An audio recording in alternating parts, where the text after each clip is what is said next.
کہ میں فتح مکہ کے موقع پر نبی کریم صلی اللہ علیہ وسلم کی خدمت میں حاضر ہوئی۔ میں نے دیکھا کہ آپ غسل کر رہے ہیں اور آپ کی صاحبزادی فاطمہ پردہ کیے ہوئے ہیں۔ انہوں نے کہا کہ میں نے حضور صلی اللہ علیہ وسلم کو سلام کیا۔ آپ نے پوچھا کہ کون ہے؟ میں نے بتایا کہ ام ہانی بنت ابی طالب ہوں۔ آپ نے فرمایا اچھی آئی ہو ام ہانی۔ پھر جب آپ نہانے سے فارغ ہو گئے تو اٹھے اور 8 رکعت نماز پڑھی، ایک ہی کپڑے میں لپٹ کر۔ جب آپ نماز پڑھ چکے تو میں نے عرض کی کہ یا رسول اللہ صلی اللہ علیہ وسلم، میرے ماں کے بیٹے حضرت علی بن ابی طالب کا دعویٰ ہے کہ وہ ایک شخص کو ضرور قتل کرے گا، حالانکہ میں نے اسے پناہ دے رکھی ہے۔ یہ میرے خاوند حبیرہ کا فلاں بیٹا ہے۔ رسول کریم صلی اللہ علیہ وسلم نے فرمایا کہ ام ہانی جسے تم نے پناہ دے دی، ہم نے بھی اسے پناہ دے دی۔ ام ہانی نے کہا کہ یہ نماز چاشت تھی۔ صحیح بخاری حدیث نمبر 357 کہ ایک پوچھنے والے نے رسول اللہ صلی اللہ علیہ وسلم سے ایک کپڑے میں نماز پڑھنے کے متعلق پوچھا تو آپ صلی اللہ علیہ وسلم نے فرمایا کچھ برا نہیں، بھلا کیا تم سب میں ہر شخص کے پاس 2 کپڑے ہیں؟ صحیح بخاری حدیث نمبر 358۔ رسول اللہ صلی اللہ علیہ وسلم نے فرمایا کہ کسی شخص کو بھی ایک کپڑے میں نماز اس طرح نہ پڑھنی چاہیے کہ اس کے کندھوں پر کچھ نہ ہو۔ صحیح بخاری حدیث نمبر 359۔ حضرت ابو ہریرہ رضی اللہ تعالی عنہ فرماتے تھے، میں اس کی گواہی دیتا ہوں کہ رسول اللہ صلی اللہ علیہ وسلم کو میں نے یہ ارشاد فرماتے سنا تھا کہ جو شخص ایک کپڑے میں نماز پڑھے اسے کپڑے کے دونوں کناروں کو اس کے مخالف سمت کے کندھے پر ڈال لینا چاہیے۔ صحیح بخاری حدیث نمبر 360۔ کریم صلی اللہ علیہ وسلم کے ساتھ ایک سفر غزوہ بوات میں گیا۔ ایک رات میں کسی ضرورت کی وجہ سے آپ کے پاس آیا۔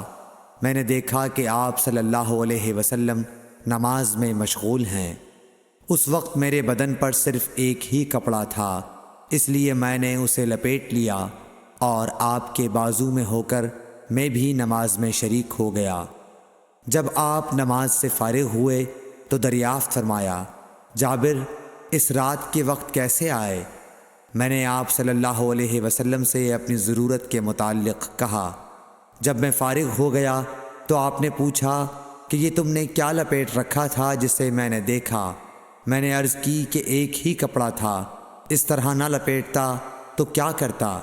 آپ صلی اللہ علیہ وسلم نے فرمایا کہ اگر وہ کشادہ ہو تو اسے اچھی طرح لپیٹ لیا کر، اور اگر تنگ ہو تو اس کو تہبند کے طور پر باندھ لیا کر۔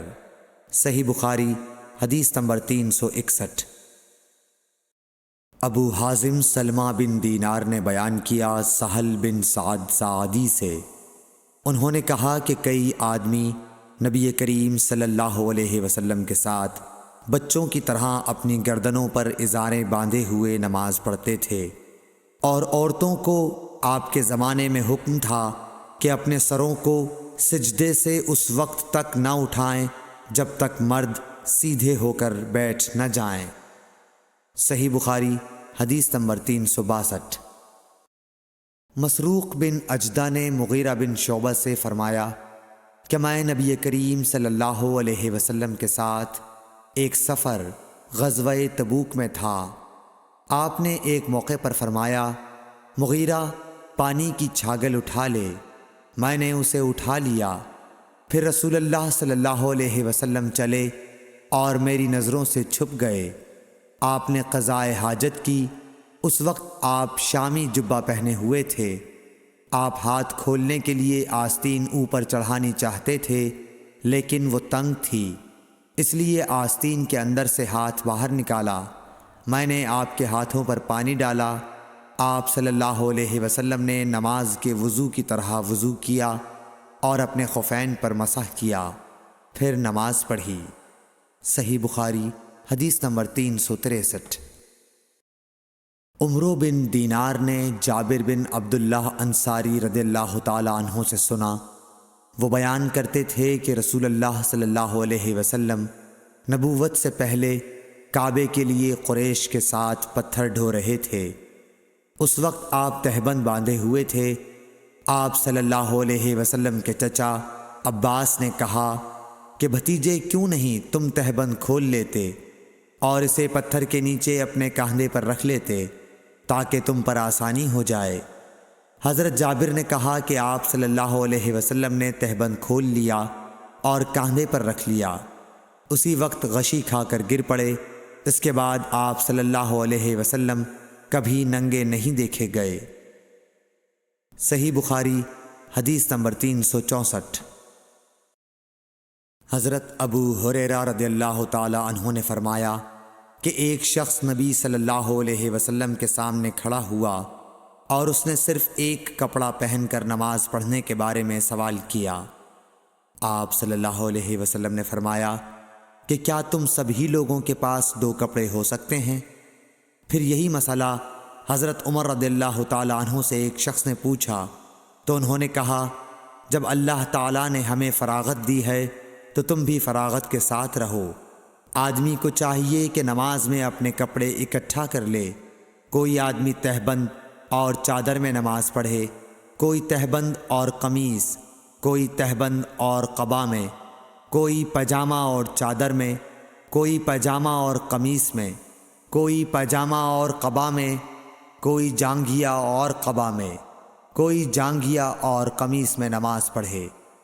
ابو ہریرہ رضی اللہ تعالی عنہ نے کہا کہ مجھے یاد آتا ہے کہ آپ نے یہ بھی کہا کہ کوئی جانگھیا اور چادر میں نماز پڑھے۔ صحیح بخاری حدیث نمبر 365۔